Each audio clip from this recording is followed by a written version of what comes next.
안녕하세요, 여러분.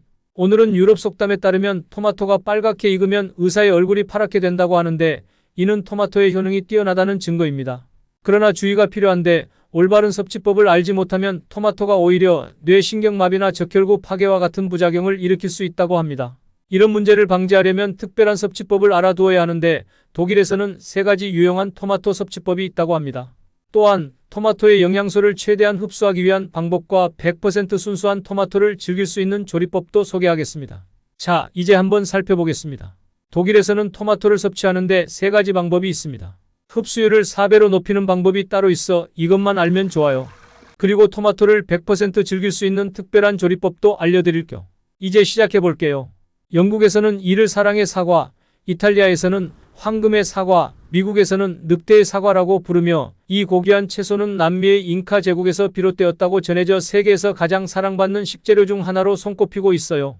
토마토는 그 풍부한 즙과 건강에 좋은 성질로 슈퍼푸드로 불릴 만큼 다양한 효능을 지니고 있답니다. 일상에서 흔히 볼 수 있는 케첩, 토마토, 파스타 등에서도 즐길 수 있어서 이 식재료는 전 세계에서 어디에서나 사랑받는 채소 중 하나로 자리 잡고 있어요. 하지만 주의해야 할 점도 있어요. 토마토를 잘못된 방법으로 섭취하면 구토, 복통, 두통, 식중독과 같은 증상이 나타날 수 있고 심한 경우에는 뇌신경마비까지 발생할 수 있다는 사실을 알고 계셨나요? 게다가 흔히 마트에서 구매하는 토마토에서까지 이런 문제가 발생할 수 있다는 사실은 더욱 놀라운 일이에요. 이제 함께 자세한 내용을 알아볼까요? 첫 번째로 소개할 내용은 공복에 먹는 토마토에 대한 것이에요. 아침에 시간이 부족해 아침 식사를 거르고 혹은 간단하게 대용할 과일 주스나 간식을 즐기는 분들이 많으실 텐데요.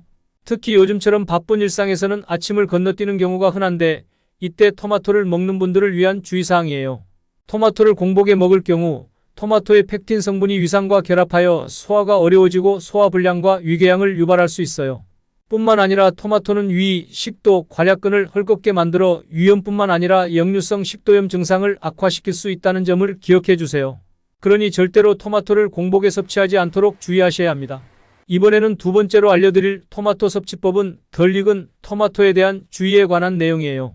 덜 익은 토마토, 초록빛을 띠는 모습이 매력적일 수 있지만 이런 토마토는 알레르기를 유발하거나 독성을 가지고 있어서 섭취를 삼가시는 게 좋아요. 덜 익은 토마토에는 솔라닌이라는 독성 성분이 들어있어요.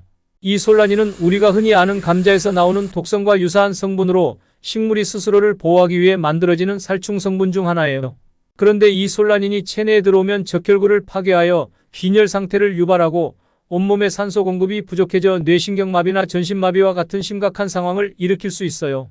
덜 익은 토마토의 경우 익히더라도 솔라닌은 열에 의해 파괴되지 않기 때문에 절대로 섭취하지 않는 것이 좋아요.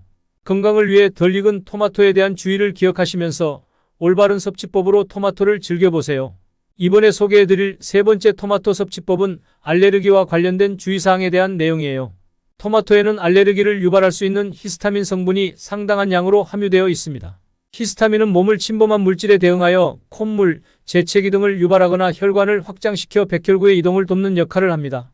따라서 알레르기가 있는 분들이 토마토를 섭취할 경우 몸 내에서 히스타민 분비가 촉진되어 과민 반응을 일으킬 수 있습니다. 각자의 상황에 따라 알레르기 종류가 다르기 때문에 본인이 어떤 알레르기에 민감한지 궁금하신 분들은 병원에서 간단하게 검사받을 수 있어요. 여러분, 이제는 토마토를 100% 즐길 수 있는 방법에 대해 알아볼 시간이에요. 토마토 100% 섭취법을 소개해드릴게요. 일반적으로 우리는 토마토에 설탕을 뿌리면 좋지 않다고 생각하는데 사실 이 주장은 반은 맞고 반은 틀린 말이에요. 설탕을 분해하는 데에는 비타민 B가 필요한데 우리가 흔히 먹는 토마토에는 비타민 B가 풍부하게 함유되어 있어요. 그래서 토마토에 설탕을 뿌리면 토마토에 풍부하게 함유된 비타민 D가 설탕을 분해하는 데 사용되어 비타민 B를 섭취할 수 없게 된다는 논리입니다. 즉, 몸에 좋지 않은 설탕을 먹자마자 분해하는 방법이에요. 물론 설탕을 최소화하는 것이 좋지만 가끔 달달한 간식이 그리울 때 적당량의 설탕을 뿌린 토마토는 올바른 선택일 수 있어요. 게다가 토마토에는 비타민 B 외에도 몸에 좋은 다양한 영양소들이 풍부하게 들어있어요. 리코펜부터 비타민 C, 식이섬유, 칼륨, 칼슘, 철분까지 다양하게 포함되어 있으니 완벽한 영양소 섭취를 위해서 다양한 식품을 즐기는 것이 중요해요. 이제 본론으로 들어가서 토마토를 100% 흡수하는 방법에 대해 알아보겠습니다. 첫 번째 방법은 무조건 완숙 토마토를 선택하는 것입니다. 토마토의 파란빛을 띤 덜 익은 상태는 독성뿐만 아니라 영양소도 아직 충분히 형성되지 않은 상태일 수 있습니다. 따라서 토마토를 고를 때는 반드시 완숙한 토마토를 선택하는 것이 좋습니다. 완숙한 토마토에는 풍부한 리코펜 성분이 붉은 색 속에 풍부하게 들어있기 때문이죠. 두 번째 방법은 열을 가해 먹는 것입니다.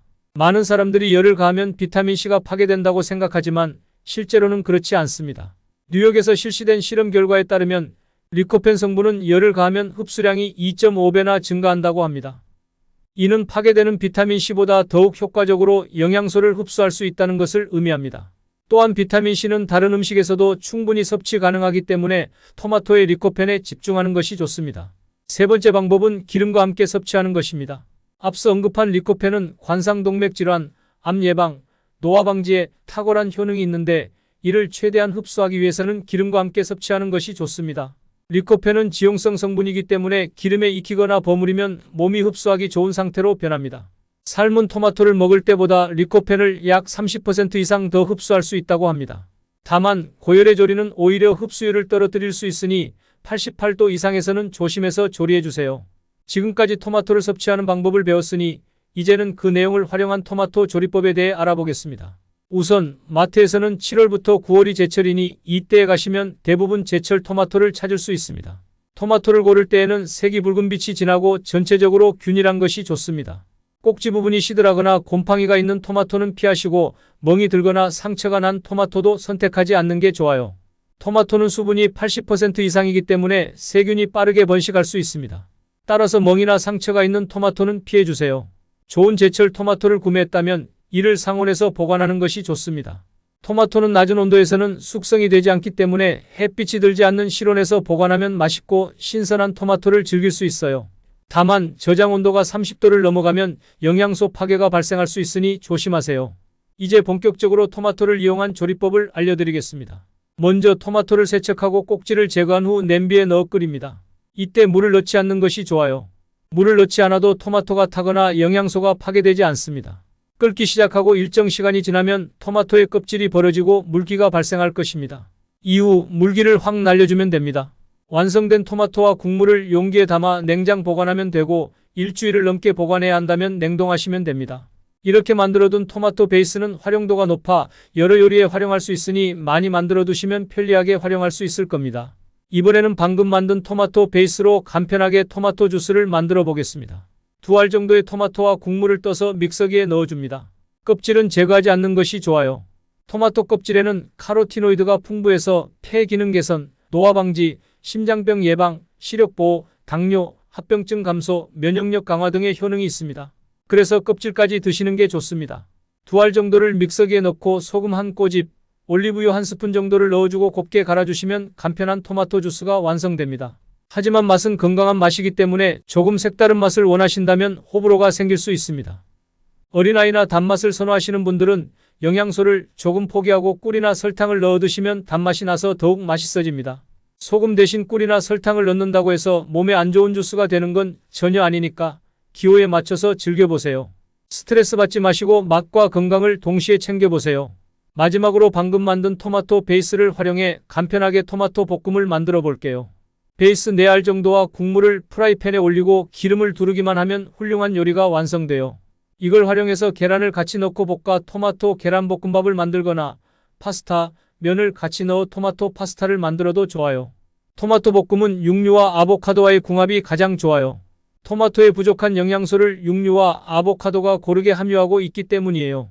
다만 육류와 아보카도는 기름이 많은 음식이라서 별도로 기름을 넣지 말고 토마토 국물에 육류나 아보카도를 넣어서 자글자글 끓여주시면 건강하게 요리를 즐길 수 있어요. 이렇게 토마토를 섭취하는 다양한 방법으로 맛과 영양을 챙겨보세요. 영상이 도움이 되셨다면 좋아요와 댓글 부탁드리며 다음 영상에서는 토마토, 사과, 당근 등의 비교도 안 되는 신선한 과일 소개로 찾아뵙겠습니다. 시청해주셔서 감사합니다.